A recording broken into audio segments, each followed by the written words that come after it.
समय र शक्ति कहिले खेर नफाल्नुस्, समय र शक्ति कहिले खेर नफाल्नुस्, आजै सुरु गरिहाल्नुस्, किनभने यो समय शक्ति र मौका भोलि नआउन सक्छ।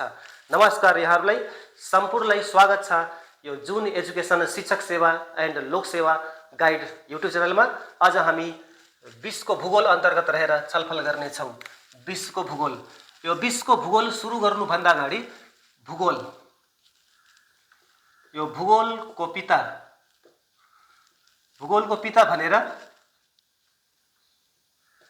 इरेस्टोथेनिजलाई भूगोलको पिता भनेर चिनिन्छ।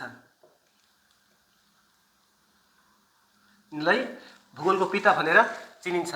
त्यसैगरी आधुनिक भूगोलको पिता भनेर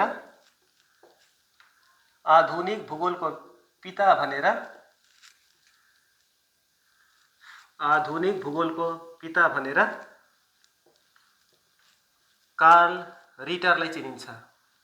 कार्ल रिटर। त्यसैगरी मानव भूगोलको पिता भनेर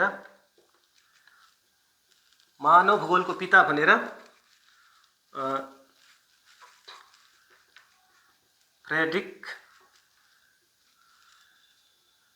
राजेललाई चिनिन्छ।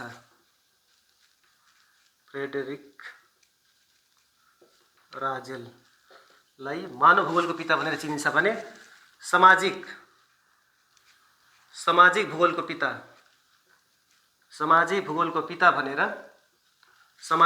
पिता भनेर एलिसी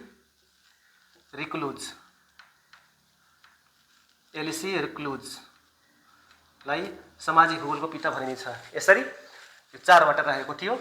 अब हामी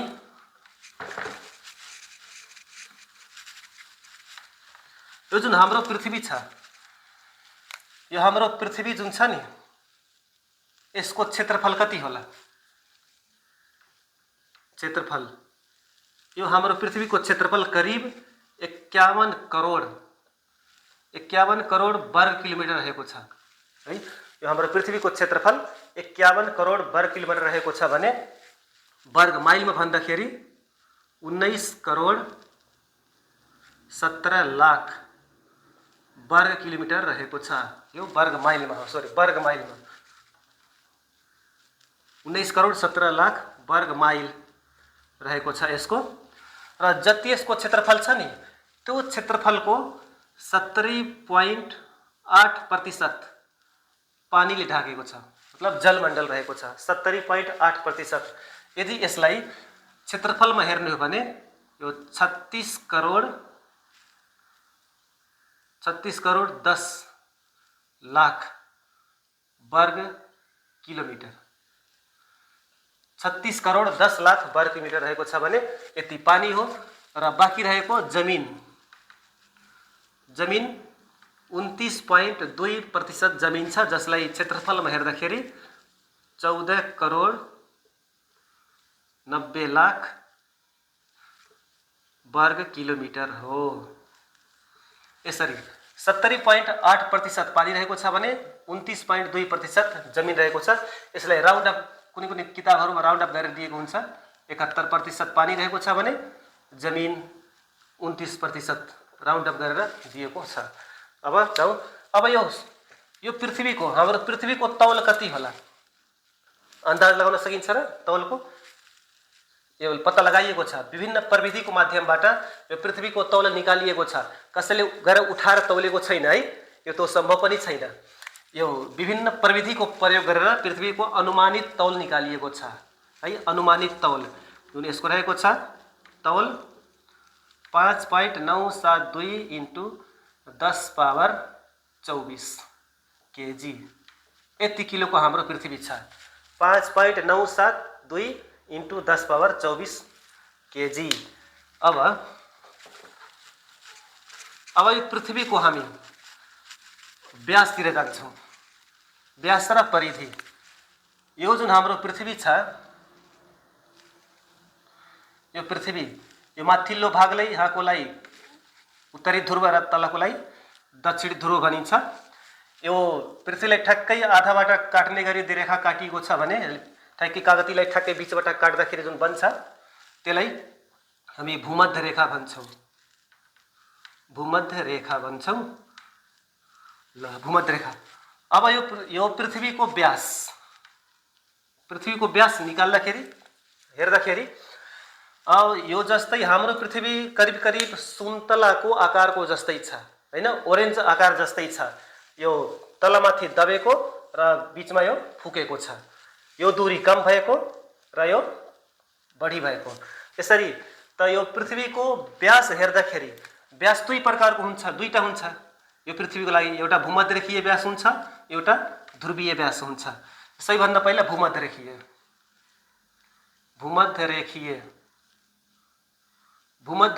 व्यास। अब भूमध्यरेखीय व्यास भनेको के भने जस्तै सुन्तला छ, सुन्तलाको यो ठ्याक्कै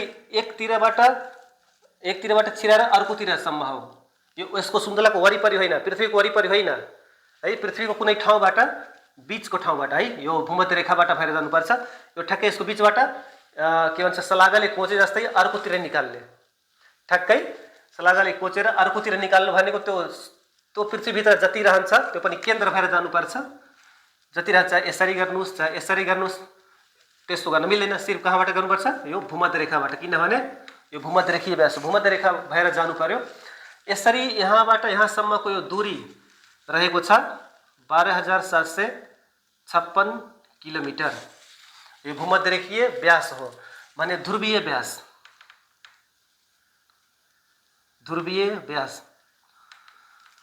पृथ्वीको ध्रुवीय व्यास भनेको अब यहाँ नर्थदेखि साउथसम्म, यहाँबाट यो पृथ्वीको ठ्याक्कै बीचबाट यस्तै पृथ्वीको जस्तै बीच छ नि, यसरी घोचे जस्तै ओरेन्जको बीचबाट ठ्याक्कै केन्द्रबाट सल्लाहका घोचे जस्तै तल निकाल्यो भने त्यो दूरी जति हुन्छ त्यो हो 12,714 किलोमिटर।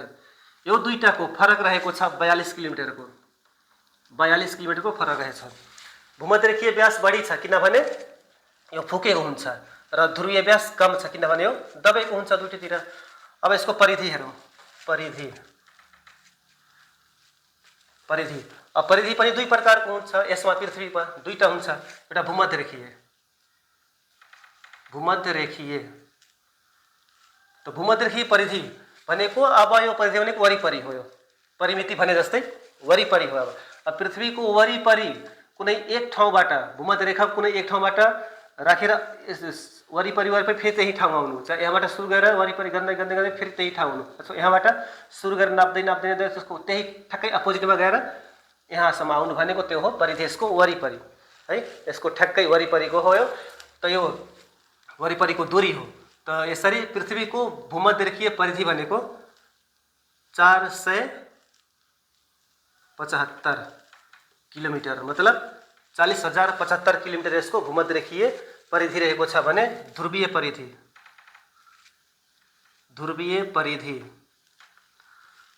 परिधि भनेको अब नर्थबाट साउथसम्म यो पृथ्वीको उत्तरी ध्रुवदेखि नाप्दै दक्षिण ध्रुव फेरि त्यसैको अपोजिट गएर भित्रबाट यहाँ सराउनु उसको वरिपरि, त्यो पनि ध्रुवीयबाट गएको हुनुपर्छ।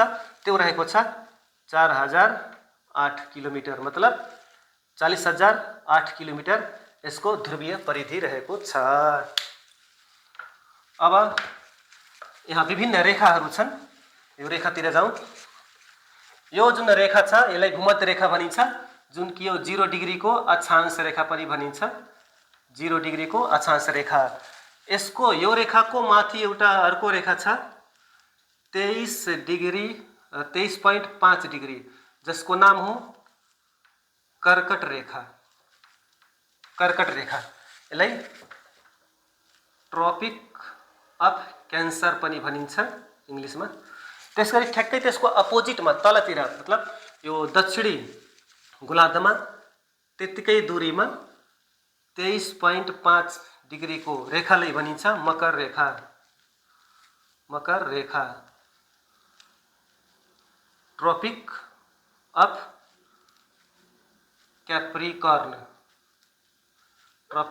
क्याप्रिकर्न भनिन्छ। र फेरि अब उत्तरी गोलार्धमा एउटा अरू रेखा छ 66.5 डिग्रीको, 66.5 डिग्रीको रेखा छ, जसलाई सुमेरु सुमेरु वृत्त भनिन्छ। सुमेरु वृत्त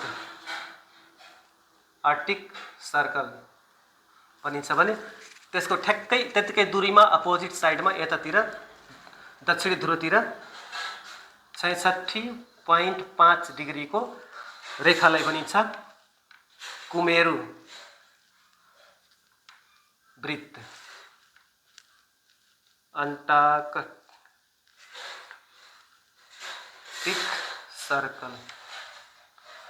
सर्कल।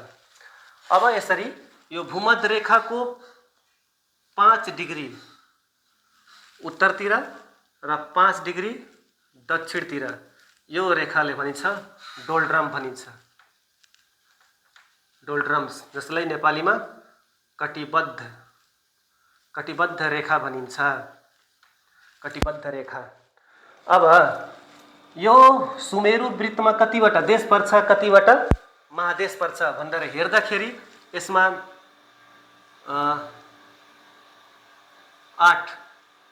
8 देश र 2 महादेश पर्छ है। सुमेरु वृत्तमा यो रेखामा सुमेरु रेखामा 8 वटा देश 2 वटा महादेश पर्छ। यो 2 वटा महादेश भनेको EN हो। EN को मतलब युरोप अनि उत्तर अमेरिका। युरोप र उत्तर अमेरिका भयो। त्यसैगरी यो कर्कट रेखामा 17 देश 3 महादेश पर्छ। 17 देश 3 महादेश पर्छ। यो 3 महादेश भनेको AAN हो। अब यसको मतलब एसिया, अफ्रिका र एन भनेको उत्तर अमेरिका। त्यसैगरी यो भूमध्य रेखामा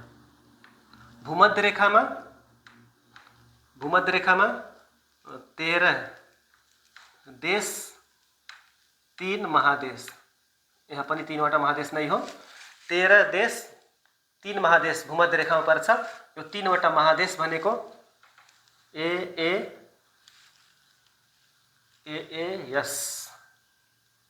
AAS।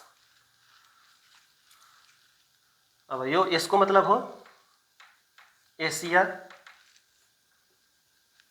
अफ्रिका र दक्षिण अमेरिका।